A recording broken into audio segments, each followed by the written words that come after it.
सभी को जोहार और आदिवासी दिवस की पूर्व संध्या में सबका स्वागत।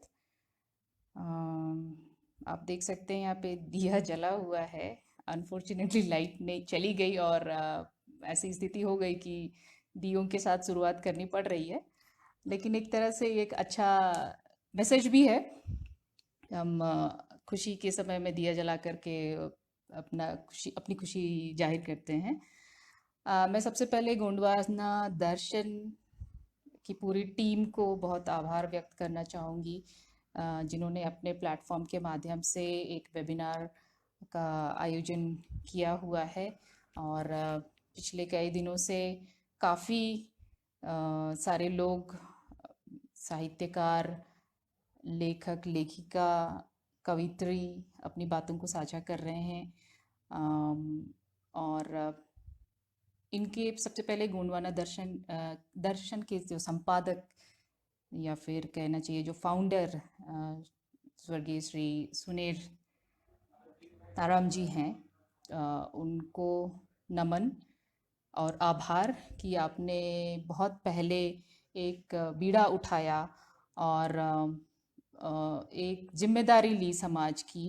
जैसा कि हम देख सकते हैं कि हमारे समाज में लिखने वाले लोग कम मिलते हैं, बोलते बहुत हैं। बोलने वाले या फिर कहना चाहिए ट्रेडिशनल नॉलेज के जानकार काफ़ी लोग मिलेंगे, लेकिन जब तक हम उसमें लिखते नहीं हैं तो उसकी बात को डॉक्यूमेंट कर पाना बहुत मुश्किल होता है।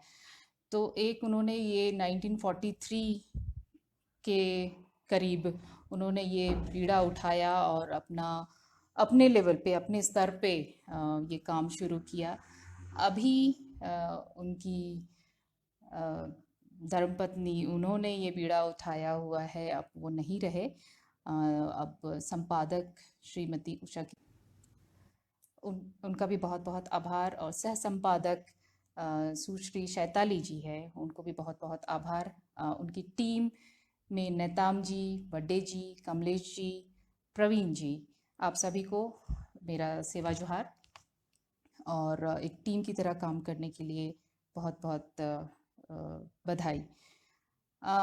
मेरा जो आज विषय है वो आज के संदर्भ में कहना चाहिए, आज की परिस्थिति में कोविड-19 की जो परिस्थिति, एक ऐसे समय को हम देख रहे हैं जो हमने आज तक कभी इस तरह की परिस्थिति का सामना नहीं किया। हमारे हो सकता है कि हमसे सीनियर जो रहे हैं उन्होंने कभी ऐसे कुछ स्थिति का सामना किया होगा, लेकिन हमारे जनरेशन के लोग या फिर हमसे यंगर जनरेशन के लोगों ने कभी इस तरह की स्थिति को नहीं देखा।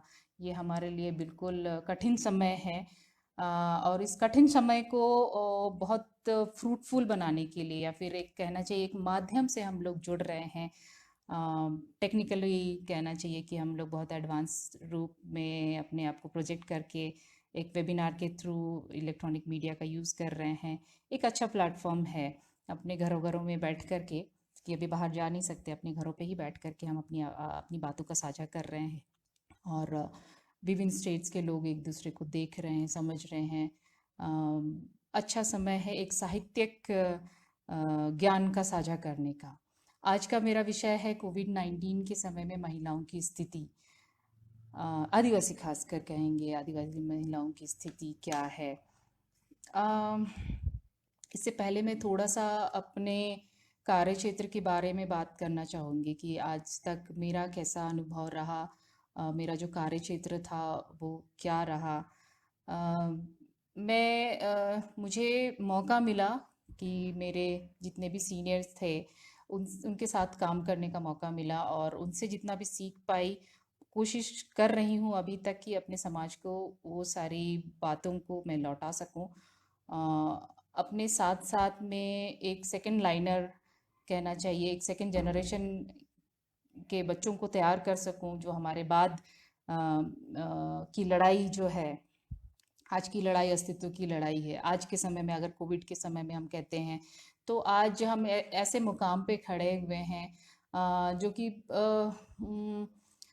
इससे पहले हमारे पास में सिर्फ अस्तित्व का सवाल था, रोजी रोटी का सवाल तो था ही, लेकिन अगर हम विभिन्न तबकों की बात करते हैं, विभिन्न इकोनॉमिक बैकग्राउंड के लोगों की बात करते हैं, तो सबको मिला जुला करके जो सबसे निचले स्तर पे है, शोषित है, दबा कुचला है, उस पे सबसे सीधा प्रभाव ये पड़ रहा है। और हमारी लड़ाई कहना चाहिए कि जहाँ तक हम पहुँचे थे उससे थोड़ा और पीछे हो गए। साहित्यिक रूप से, बौद्धिक रूप से हम जरूर एडवांस हो रहे हैं, जरूर हम एक दूसरे का साझा कर रहे हैं, एक दूसरे से मिल रहे हैं, एक दूसरे से हाथ मिलाकर आगे बढ़ रहे हैं। लेकिन लड़ाई में कहीं ना कहीं हम स्थिर हो गए और ऐसे हमले हो रहे हैं जो हम लोगों को समय मिल रहा है कहना चाहिए। अगर हम जैसे बहुत छोटा सा एग्जांपल है, छोटा नहीं बहुत बड़ा है, अगर कोल माइनिंग की अगर हम बात करते हैं, तो ऐसे समय में सरकार इन सब बातों को इंट्रोड्यूस करती है, प्राइवेटाइजेशन को इनवाइट करती है, जहाँ पर एक लड़ाकू तबका या फिर विरोध करने वाला तबका जहाँ घरों से बाहर नहीं निकल सकता है, जहाँ हम घरों पे अपने बंद हैं, क्योंकि अपने आगे हमें अपने आसतों के लिए, फिर हमारे सेहत के लिए, हमें अपने लिए भी बचे रहना है, तो हम अपने अपने स्तर पर अपनी अपनी जगह पर ही बंद हैं। वैसी स्थिति में बहुत चालाकी से दूसरे दूसरे समुदायों को बहुत हद तक घिराव किया जा रहा है कहना चाहिए। अभी आप सबों ने देखा कि इससे पहले मैं एक छोटे से और एक कार्यक्रम में थी, जहाँ पर एक आदिवासी भाई ने ही अपने कहा कि ऐसा क्यों होता है दीदी कि आदिवासी ही लेबर क्लास में सबसे ज़्यादा है, 80% हमारे लोग आदिवासी लोग ही क्यों मजदूरी पर मजबूर हैं, उतने सारे लोग बाहर क्यों माइग्रेट कर रहे हैं। तो ये सब भी बातें बातों का जड़ कहीं ना कहीं हमारे अपने जल जंगल जमीन से जुड़ा हुआ है। जमीनी स्तर पे ऐसे कानून कागजी हो गए हैं, कागजों पे अच्छे कानून हैं, लेकिन वो जमीनी स्तर पर लागू नहीं किए जा रहे हैं, जिसकी वजह से हमारे लोगों को बाहर निकलना पड़ रहा है। जमीन होते हुए भी, इससे पहले हम सेल्फ सस्टेन्ड होते थे, हम बाहर किसी काम के लिए बाहर कहीं मजदूरी करने के लिए नहीं जाते थे। आज के समय में देखा जाए कि हम जमीन के मालिक होते हुए भी बाहर हमको जाना पड़ रहा है, क्योंकि हमें पैसों की ज़रूरत है, बच्चों को पढ़ाने की ज़रूरत है, पढ़ाने के लिए पैसे ज़रूरत होते हैं, मेडिकल सर्विसेज की ज़रूरत है, और इन सब चीज़ों में खामियां हैं। अगर यहाँ ज़मीनी स्तर पर पांचवी अनुसूची लागू कर दी जाती, अगर ज़मीनी स्तर पर पैसा लागू कर दिया जाता, तो शायद ये स्थिति हमारी इतनी खराब नहीं होती। मैं अगर झारखंड की बात करती हूँ या फिर किसी दूसरे राज्य में भी, ज़्यादातर आदिवासी बहुल राज्यों में ही देखा जाएगा कि खनन या फिर खनिज संपदा वहाँ उनकी ज़मीन के नीचे पाया जाता है। ऐसे लोग कहते हैं कि जहाँ आदिवासी रहता है वहीं पे खनिज संपदा पाई जाती है। ये सही है, क्योंकि हम बचा करके रखते हैं और प्रकृति की तरह ही मानते हैं, उसका दोहन नहीं करते हैं। एक सस्टेनेबल वे में अगर यूज़ भी करते हैं तो हम आगे भविष्य के बच्चों के लिए उसे बचा करके रखने में विश्वास करते हैं। तो ये सब बातों को आज बहुत कागजी कर दिया जा रहा है कि आप ये बातें कागज़ों में ही अच्छे लगते हैं, किताबों में ही अच्छे लगते हैं, बोलने में ही अच्छे लगते हैं, लेकिन ज़मीनी स्तर पर ये सब अच्छी नहीं लगती है बातें। और इसका इन सब चीज़ों का प्रभाव कहना चाहिए। हम देखते हैं कि हमारा पूरा राज्य खाली हो जाता है जब खेती बाड़ी ख़त्म हो जाता है, तब लोग पलायन को मजबूर हो जाते हैं, क्योंकि यहाँ पे काम नहीं मिलता है। और झारखंड की अगर बात करें, छत्तीसगढ़ की बात करें, एमपी की बात करें, तो यहाँ से ज़्यादातर लोग, खासकर महिलाएं और युवा वर्ग बाहर काम करने को जाते हैं। महिलाओं की डिमांड बहुत ज़्यादा होती है, क्योंकि घरेलू कामगार में लोग कहते हैं कि यहाँ बहुत सीधे सिंपल लोग हैं, चोरी करना नहीं जानते हैं, आसानी से आपको उपलब्ध भी हो जाते हैं, कोई सवाल नहीं करते हैं। कभी ये सवाल नहीं करते हैं कि अकॉर्डिंग टू लेबर लॉ आपको इतनी तनख्वाह मिलनी चाहिए, ये हम कभी सवाल नहीं करते हैं, जितना मिला उसमें खुश रहते हैं। तो इन सब चीज़ों की वजह से यहाँ से बहुत लोगों को बुलाया जाता है, तो ये कहीं ना कहीं देखा जाए एक इलीगल ट्रैफिकिंग की ओर भी पाया जाता है। लोग यहाँ से कितनी बहू बेटियाँ गायब हो जाती हैं। आज तक कितने लोग हैं, कितनी बेटियां हैं, कितने युवा हैं जिनका कोई अता पता नहीं है, जिनको बेच दिया गया। अ, और यहाँ ऐसा नहीं है कि गवर्नमेंट को ये बात पता नहीं है कि इतने सारे लोग, इतना मैन पावर जा कहाँ रहा है। अगर गवर्नमेंट चाहती तो इतने ये मैन पावर जो यहाँ पर है, इनके लिए यहीं पर कुछ इंतज़ाम करती, या फिर यहाँ यहीं पर कुछ रोज़गार का इंतज़ाम करते हैं। हमें आउटसोर्स करने की क्यों ज़रूरत होती है? जब यहाँ खनिज संपदा से संपन्न झारखंड है, संपन्न ये राज्य है, तो हमें आउटसोर्स करने की ज़रूरत क्यों पड़ रही है, या फिर हमारे लोगों को बाहर जाने की क्यों ज़रूरत हो रही है? बाहर जा कर के क्या स्थिति होती है, ये किसी से छुपी नहीं रह गई है। इतने सारे केसेस आते हैं जहाँ पे कभी मर्डर तक हो जाता है, कभी किसी बच्चे का नाम भी बदल करके भेजा जाता है दिल्ली।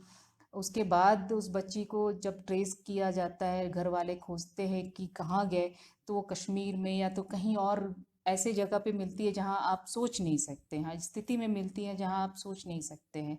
तो ये बहुत दुखद है। अ, यहाँ आज जब ये लॉकडाउन हुआ तो ऐसे ऐसे केसेस भी बहुत सारे देखने को मिले। अभी मैंने रिसेंटली संवाद के द्वारा एक पत्रिका निकलती है जिसमें महिलाओं, खासकर महिलाओं की ही बातें इस एक पूरे सत्र में रखी गई थी। उसको मैंने देखा, वहाँ शशि वारला जी, श्रीमती रोज क्रिकेटर जी, उन्होंने अपनी बातों को रखा। उसमें महिलाओं के बारे में उन्होंने बात किया कि कहीं एक तरफ हम कहते हैं कि महिलाएं बहुत कर्मठ होती हैं, हाउस मेकर होती हैं, घर के सारे काम संभालती हैं, सब कुछ अच्छा है, लेकिन उस काम को हम एक इज्जत नहीं दे पाते हैं, कहना चाहिए। अ, पुराना जो हमारा समाज हुआ करता था उसमें महिलाओं की स्थिति ज़्यादा अच्छी हुआ करती थी, मेरा ऐसा मानना है।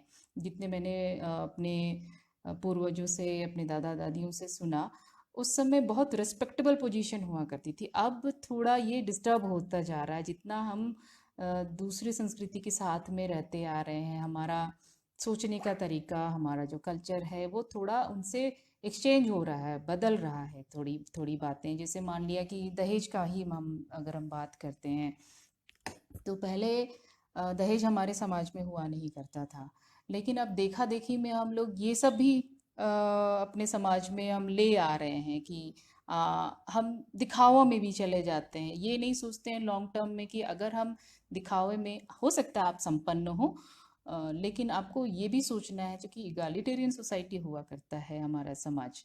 आदिवासी समाज में कोई ऊंच नीच नहीं होता है।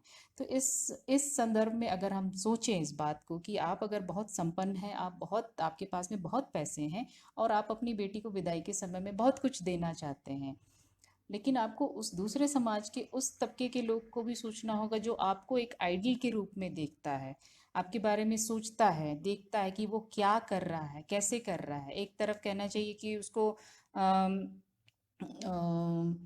फॉलो करता है, कहते हैं कि सब कुछ हम उससे सीख रहे हैं, बच्चे उससे सीख रहे हैं। अब एजुकेशन सिस्टम अलग हो रहा है, हम एक साथ एक दूसरे कम्युनिटी के बच्चों के साथ भी हमारे बच्चे पढ़ते हैं, तो बहुत कुछ हम एक्सचेंज कर रहे हैं।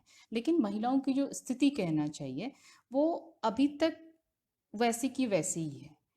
एक कहना चाहिए एक जो माइंडसेट है वो नहीं चेंज हो पा रहा है। आप हो, चाहे एक घरेलू महिला हो, वर्किंग है तो आप घर के बाहर आप काम कर रहे हैं, लेकिन आप अगर घर में आते हैं तो आप कलेक्टर ही क्यों ना हो।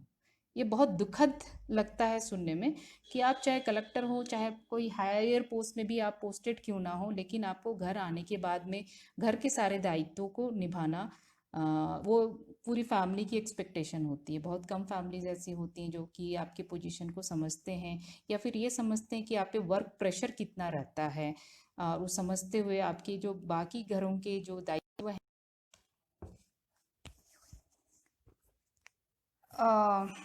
बार बार डिस्कनेक्ट हो जा रहा है। बहुत मुश्किल है ऐसे स्थिति में बात को कंटिन्यू करके रखना। फिर भी हम सोशल सिक्योरिटी की बात कर रहे थे, हम हेल्थ सिक्योरिटी की बात कर रहे थे कि एक समाज अभी के समय में गवर्नमेंट से क्या उम्मीद रखता है। हालांकि अगर हम पुराने अपने बातों पर रखें देखें, जब ग्राम सभा हुआ करता था या फिर हमारी पुरानी पारंपरिक अ, व्यवस्थाएं थी, वो ज़्यादा बेटर मुझे लगता है कि अपने हिसाब से वो बहुत अच्छे से चला करती थी। क्योंकि वहाँ जो भी मुद्दे हैं, जो भी परेशानी है, वो सामने सामने आपकी उसको हल कर दिया जाता। और ये उम्मीद भी रखा जाता कि अगर आप इस सब बातों को नहीं मान रहे हैं तो आपको समाज से बाहर किया जाएगा। एक स्ट्रिक्ट कानून हुआ करता था जो कि सोशली साइकोलॉजिकली आप पे बहुत बड़ा इम्पैक्ट डालता था। दायरा छोटा था, इसलिए भी ये कहना चाहिए कि बहुत सक्सेसफुल हुआ। और अभी भी देखते हैं कि हम इन सब बातों को फिर से लाने की बात कर रहे हैं। अभी जितनी महिलाएं जब बाहर से आईं, एक अपना तरीका गांव का था। हालांकि सरकार उस पे जरूर बोल रही थी कि कोविड के समय में आपको क्या करना है क्या नहीं करना है। जितने भी ब्लॉक ऑफिसर्स थे उनको ये हिदायत दी गई थी कि जितने भी माइग्रेंट्स आएंगे उनका चेक पॉइंट बनना चाहिए। कौन आ रहा है कौन नहीं आ रहा है, उनका एक हेल्थ चेकअप जरूर हो। ये सब बाकायदा सब कुछ होने के बावजूद भी एक कम्युनिटी का अपना अलग तरीका था रिस्पॉन्स का। वो एक कहना चाहिए एक समय ऐसा भी था जब किसी गांव में अगर कोई बीमार हो जाता था, मान लिया कि महामारी के समय में, या फिर हैजा जब फैला था, तब तब की बात मैं साझा करना चाहूंगी कि उस समय लोगों का अपना एक अलग रिस्पॉन्स था। हालांकि उस समय साइंटिफिक नॉलेज बहुत ज़्यादा नहीं था लोगों को, लेकिन एक ट्रेडिशनल नॉलेज जरूर था। उनका पारंपरिक ज्ञान ये जरूर बताता था कि ये छूने से फैल रहा है या फिर आपस में बैठने से फैल रहा है।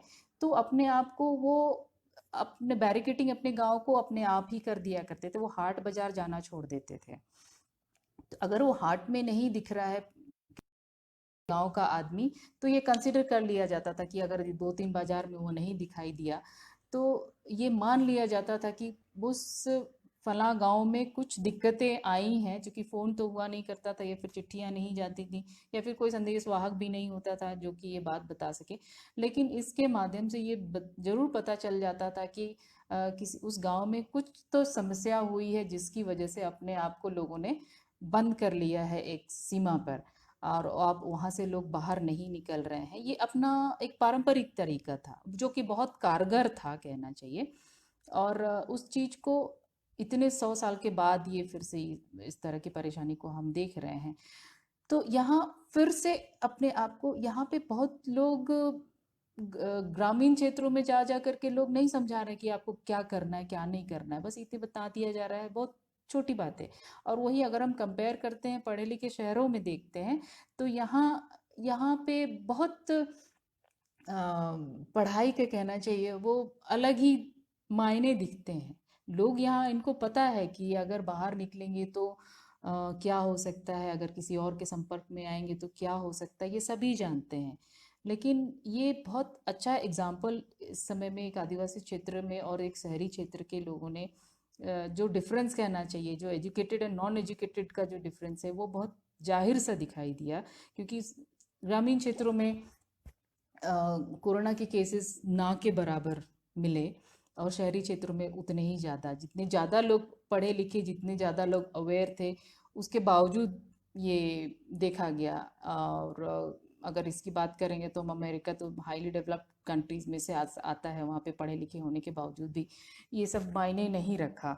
तो कहीं ना कहीं एक पारंपरिक ज्ञान बहुत डीपली रूटेड कहना चाहिए, अपने जड़ों से जुड़ा हुआ है हमारे लोगों के बीच में, जो कि अपने सिस्टम के हिसाब से काम करता है। और जहाँ हम ये इन सब सिस्टम को छेड़छाड़ करते हैं, इनके सिस्टम के अकॉर्डिंगली हम नहीं चलते हैं, अपना एक प्लान इम्प्लीमेंट करते हैं, इम्पोज करते हैं, हम अपने बातों को थोपते हैं कहना चाहिए। जो सरकारी ऐसे प्लान्स होते हैं जो कि गांव में जो जिसका कोई मायने नहीं रहता है, वैसे प्लान्स को प्रोजेक्ट को थोपना, और अक्सर ऐसे प्लान प्रोजेक्ट्स फेलियर हो जाते हैं। तो क्यों फेलियर होते हैं इनका असेसमेंट इस पर ही देख करके समझना चाहिए। तो आज के समय में जितनी भी जो जो लोग माइग्रेट कर रहे हैं, क्यों माइग्रेट कर रहे हैं ये जानना ज़रूरी है। क्योंकि हमारे अपने लोग यहाँ से जंगल से जो जुड़े हुए हैं, जिनका रोजी रोटी जंगल से होता था, जिनका रोटी रोटी जमीन से होता था, जब वो हाथ में नहीं रहा तो लोग जाएंगे कहाँ से? ये बहुत बड़ा सवाल है। लोग सवाल उठाते हैं कि माइग्रेट करते क्यों हो, अपने घर पे क्यों नहीं रहते हो, क्यों जाते हो बाहर काम करने के लिए? तो ये सवाल शायद उन पे भी पूछना चाहिए कि कल को अगर आपके आपके घर से ही आपको निकाल दिया जाए और आपको जो स्किल है, आपका जो काम है, वही आपको छीन लिया जाए, जिनसे इनकी खेती है, आपको खेती छीन करके अगर बोलेगा कि कल से तुम बर्तन बनाओ, जिस पे आप उस पे कोई मास्टरी नहीं है उसको, तो वो उसका साइकोलॉजिकल इम्पैक्ट भी बहुत पड़ता है। लोगों को कहते हैं कि समाज बहुत ड्रिंक करता है, बहुत नशा पान करता है कहते हैं, लेकिन ये कभी नहीं सोचते हैं कि अगर एक हाई क्लास सोसाइटी में कोई नशा कर रहा है तो उसको साइकियाट्रिस्ट साइकोलॉजिस्ट के पास लेके जाते हैं, उसका साइकोलॉजिकल एनालिसिस कराते हैं, उससे डॉक्टर के पास ले जाने की ज़रूरत होती है। तो इस समाज में ऐसा क्यों नहीं है, इस तरह की स्टडी होती कि ये समाज अगर ड्रिंक कर रहा है तो क्यों कर रहा है? कहीं ना कहीं एक मानसिक तनाव उनको ज़रूर है कि आपकी रोजी रोटी छीन गई, आपको ऐसी जगह पे छोड़ दिया जा रहा है जहाँ आपको कोई मास्टरी नहीं है कि आप क्या करेंगे, आपका कोई अता पता नहीं है। उस जगह पे अगर आपको छोड़ दिया जाए तो कहीं ना कहीं आप नर्वस ज़रूर होंगे। इस चीज़ को कहीं हम देखते नहीं हैं या फिर उस पर सोचते नहीं हैं, डीपली नहीं सोचते हैं, थोड़ा कहना चाहिए उसको आत्मसात नहीं कर पाते हैं, उसको अपने आप पे लागू करके अगर हम सोचें उस बात को कि अगर हम मेरे साथ में कल ऐसा कल को ऐसा हो जिसके बारे में हम कुछ नहीं जानते, उस विषय पर अगर हमें बोलने के लिए मंच पे कटघरे पे कहना चाहिए, खड़ा कर दिया जाए तो मुझे कैसा लगेगा या फिर दूसरों को कैसा लगेगा? तो इन सब चीज़ों को अगर हम सोच करके, इन सब केंद्र बिंदु पे रख करके अगर हम बात करते हैं तो हम एक समाज को, यहाँ की स्त्रियों की स्थिति को, जो कि एक समाज ये भी कहता है कि यहाँ की स्त्रियां बाहर क्यों जाती हैं, क्यों काम करने जाती, जब उनको पता है कि वहाँ पे उनका शोषण होता है, क्यों जाती हैं? तो बहुत ऐसे केस स्टडीज आप अगर अगर आप देखेंगे कि छोटे छोटे, मैंने इस माइग्रेशन पे या फिर डोमेस्टिक हेल्पर्स पे मेरी पढ़ाई भी छोटी सी रही है, मेरा रिसर्च वर्क रहा है इस पे। तो जब वहाँ पे केस स्टडीज़ में लेती थी, जब उनका इंटरव्यू लेती थी, तब ये समझ में आता था कि एक कितना दर्द है अपने परिवार के लोगों को भूखे सोते हुए देखना। जब आपके पास में खाना नहीं है तब आप क्या करेंगे? आपके पास में एक तरफ खाना है और एक तरफ पैसे रखे हैं, तो ऑब्वियस सी बात है कि आप अपने परिवार को पालने के लिए या फिर अपने भाई बहन को पढ़ाने के लिए आप पैसे की तरफ देखेंगे। और कहना चाहिए बहुत तरह के तोहमत उन पे लगाए गए कि जो लड़कियां दिल्ली मुंबई में काम करने के लिए चली जाती हैं, उनके साथ ऐसा होता है वैसा होता है, शोषित होती हैं, उनकी शादी नहीं होती है बाद में। लेकिन एक बैठ करके इस पे विचार करने की ज़रूरत भी है। अगर हमें इस समाज के लिए, हमारी महिलाओं के लिए अगर इतना दर्द है तो हमें उनके लिए कुछ करना भी होगा कि वो उनको वहाँ नहीं जाना पड़े। वहाँ क्यों नहीं जाना पड़े, कैसे नहीं जाएंगे, या फिर क्या करें कि यहाँ पे हमें उनके लिए अनस्किल्ड लेबर की तरह ही यहीं पर वो रोजगार या फिर एक सम्मानित जो मानदेय है वो मिले, कम से कम इतना भी कम नहीं हो कि उस पे आपकी रोजी रोटी कुछ चले नहीं। तो ये सोच करके कहना चाहिए कि जो फिफ्थ शेड्यूल की जो हम बात करते हैं या फिर पेशा कानून की हम बात करते हैं, यही अगर ज़मीनी स्तर पर लागू कर दिया जाए तो शायद यहाँ के जितने माइग्रेंट लेबर हैं उनको बाहर जाने की ज़रूरत नहीं होगी। यहाँ का मेन जो जंगल है, वहाँ जो माइनर फॉरेस्ट प्रोड्यूस हैं, उस पे अगर हमारा हक मिले तो हमारे लोग उस पे भी गुजारा कर सकते हैं, उस पे भी कुछ अपना छोटा मोटा बिजनेस किया जा सकता है।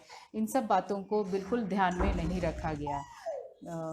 तो ये सब बातों को सेंटर में रख करके ही हम आगे के भविष्य को कुछ सोच सकते हैं। आगे हमारी महिलाओं के लिए हम क्या कर सकते हैं, हमारे समाज के लिए कहना चाहिए। महिला अगर हम कहते हैं तो पूरा वो घर की केंद्र बिंदु हुआ करती हैं।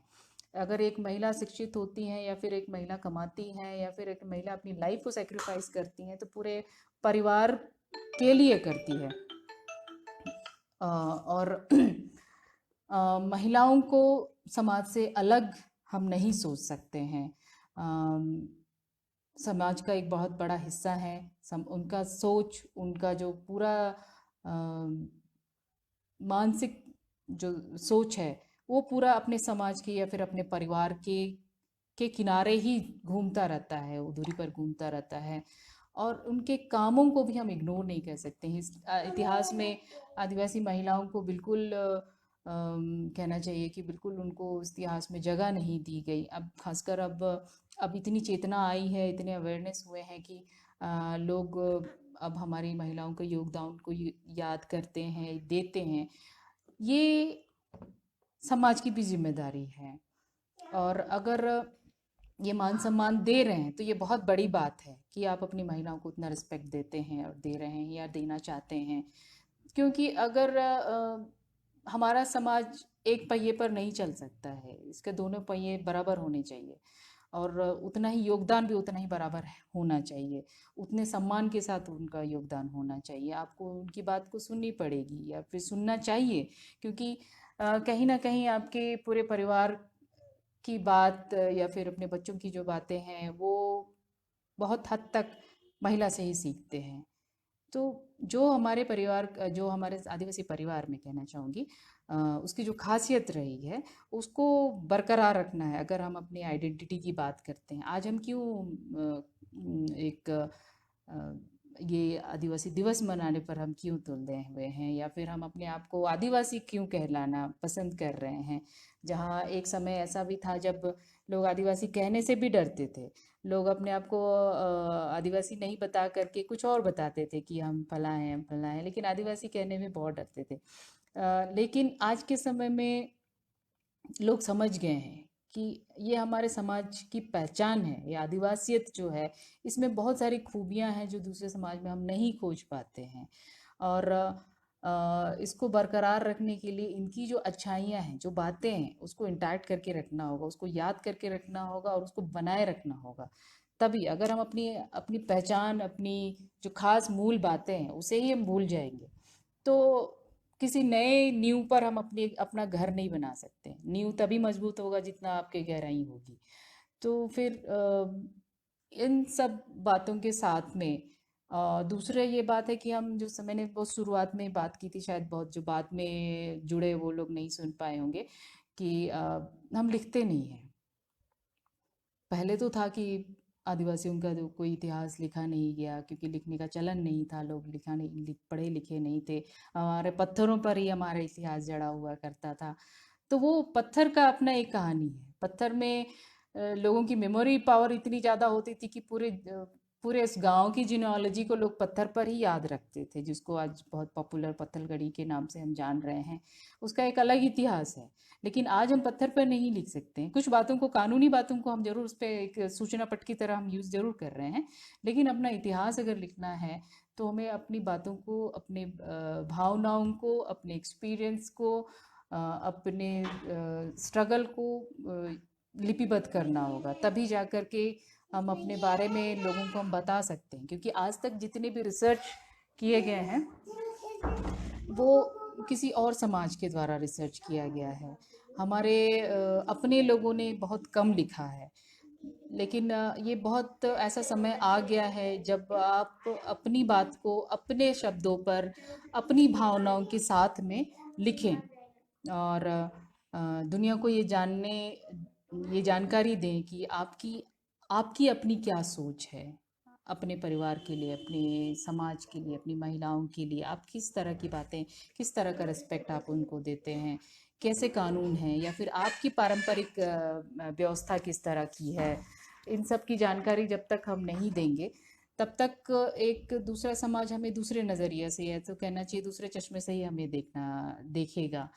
तो इन सब बातों के साथ मैं अपना वक्तव्य यहीं अंत करना चाहूँगी।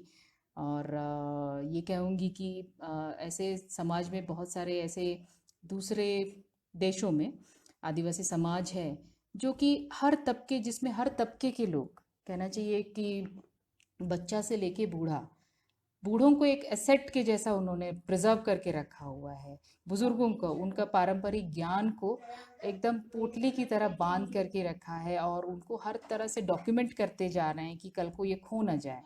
उनकी सारी जितने भी ज्ञान है उन सबों को डॉक्यूमेंट किया जा रहा है। लेकिन हम ये सब बातें यहाँ नहीं देख पाते हैं। वहाँ बच्चे से लेकर के बड़े बुजुर्ग सभी अपना अपना योगदान दे रहे हैं, बिल्कुल छोटे छोटे पैमानों पर। कोई अगर किसी बैनर की तैयारी कर रहा है, जैसे आज की अगर मैं बात करूं, छोटा सा एग्जांपल देना चाहूँगी कि जैसे आज हमने वेबिनार किया, तो यहाँ इसकी तैयारी में काफ़ी सारे लोग साथ में थे। इसी तरह के दूसरे दूसरे देशों में छोटे छोटे छोटे छोटे युवा वर्ग होते हैं जो अपने लेवल पे, जिनको लगता है कि मेरा ये काम है, मैं ये कर सकता हूँ। जिससे अब उनका कॉन्फिडेंस भी आता है कि आप इस पे मास्टरी आपने इस पे की हुई है, और वो उसी लेवल पे इस पूरे प्रोग्राम को आयोजन करने में उसकी मदद करता है। तो एक इंक्लूसिव कहना चाहिए वो प्रोग्राम होता है, क्योंकि वो आपका युवा वर्ग भी वहाँ जुड़ा हुआ है, एक छोटा बच्चा भी वहाँ पे बैठा हुआ है, कुछ ना कुछ तो सुन रहा है, कुछ ना कुछ तो समझ ही रहा है। ये चेतना बहुत देर से हमारे समाज में आई, और कहना चाहिए कि जो हम 9 अगस्त जो मनाना शुरू किए, ये भी बहुत देर से शुरू हुआ। 94 में ये अनाउंस किया गया। अभी 9 अगस्त मनाने में हमको लगता है कि अभी 5 से 6 साल 7 साल से ये मनाना, बहुत ज़ोर शोर से मनाना शुरू किए। इसमें भी लोग पूरे पूरी नहीं निकलते हैं। लोगों को आज के समय में हमें दिखाना भी होगा कि हम कितने लोग हैं, हमारी कितनी वर्सटाइल ये हम कल्चर कितना वर्सटाइल है हमारे पास में। कितने सारे पारंपरिक गुण हैं, वो चाहे मेडिसिन के क्षेत्र में हो, वो चाहे नॉलेज के क्षेत्र में हो। तो इन सब चीज़ों को आपको खुद बताना है, ना कि आपको सुनना है। आप अपने लेवल पे, आज सोशल मीडिया में लोग काफ़ी एक्टिव हो गए हैं, कि सोशल मीडिया के साथ साथ में आपको लिखने की भी ज़रूरत है। और तभी शायद कहना चाहिए एक कल हम ऐसे भविष्य की कामना कर सकते हैं जिसमें अ, हमारा जो युवा वर्ग है, जो बच्चे हैं, ये अपने जितनी भी परंपराएं हैं उसको बहुत बोल्डली और बहुत कॉन्फिडेंटली कहना चाहिए, बहुत कॉन्फिडेंटली एक एक चीज़ों के जवाब दे सकेगा कि अगर ये समाज में कुछ नशा पान करते हैं तो वो क्यों करते हैं, उसका साइंटिफिक वैल्यू क्या है, उसमें क्या क्या मेडिसिन हैं। अगर उसको हम सिर्फ दवा के जैसा यूज़ करते हैं तो उसमें बहुत सारी जड़ी बूटियां होती हैं जो कि हमारे शरीर के लिए काफ़ी फायदेमंद हैं। आज तक अगर आदिवासी कर्मठ रहा है, काफ़ी हेल्दी रहा है, तो उसका एक अलग राज है। जो जो लोग समझ गए हैं वो इस चीज़ को अपनाए हुए हैं, उस पर रिसर्च कर रहे हैं, हमारे पे ऊपर रिसर्च कर रहे हैं, जो समझ रहे हैं, पढ़ रहे हैं, हमें एक एक चीज़ों को जानने की कोशिश कर रहे हैं। लेकिन हम इन चीज़ों को इग्नोर करते हैं, क्योंकि जो होता है अपने घर में एक कहावत भी है कि घर की मुर्गी दाल बराबर, शायद इसलिए भी लोग इन सब बातों को इग्नोर करते हैं। लेकिन ये हमारी खासियत है, और इसको इग्नोर नहीं करना चाहिए। अब इस हर इन सब बातों को हमें शेयर करना चाहिए। जहाँ हमें लगता है कि हमारे इतिहास से छेड़छाड़ हो रहा है, ये हमारा इतिहास था ही नहीं, या फिर ये हमारे इतिहासकर्ता, या फिर ये हमारे जो स्वतंत्रता सेनानी रहे, जो हमारे पुरखे रहे, इनके बारे में ये गलत मैसेज दिया जा रहा है, आप उस जगह पे आवाज़ उठाएं। काफ़ी जगह पे आवाज़ उठाई जा रही है, ये बताया भी जा रहा है कि ये गलत है। कुछ टेक्स्ट बुक ऐसे थे जिन पे हमारे बारे में कुछ गलत तरीके से हमें प्रस्तुत किया गया था, उस पे भी अब आवाज़ उठाई जा रही है। बहुत सारे रिसर्च स्कॉलर जो स्कॉलर्स हुआ करते थे, जो एंथ्रोपोलॉजिस्ट, सोशियोलॉजिस्ट जो थे, बेसिकली ट्रांसलेशन के बेसिस पे ही अपना काम किया करते थे। तो जहाँ भी ट्रांसलेशन होता है वहाँ एग्जैक्ट आपका काम हो ऐसा ज़रूरी नहीं है। तो इन सब चीज़ों को देखते हुए आगे आना है, साथ देना है, और समाज में अपनी भागीदारी निभानी है, क्योंकि आपसे समाज है, और आपके बिना समाज कुछ नहीं कर पाएगा। इतना ये मानना है। और हमारा समाज एक दूसरे का हाथ पकड़ के ही आगे चलता है और एक दूसरे के साथ आगे चलता है, एक दूसरे का साथ को लेकर के चलता है। तो मैं आज इतना ही कहकर अपना वक्तव्य अंत करना चाहूँगी। हम फिर कभी मिलेंगे और फिर हम शेयर करेंगे अपनी बातों का। सेवा जोहार। सबको फिर से आदिवासी दिवस की हार्दिक बधाई। कल कम से कम अपने घरों पे एक दिया जरूर जलाएं। मैंने आज जला दिया है। हाँ। और उम्मीद उम्मीद करते हैं कल और ये कोरोना काल में हम सभी सुरक्षित आगे बचे रहें और अपना ध्यान रखें। लिखें। बहुत बहुत जोहार, सभी को सेवा जोहार। धन्यवाद।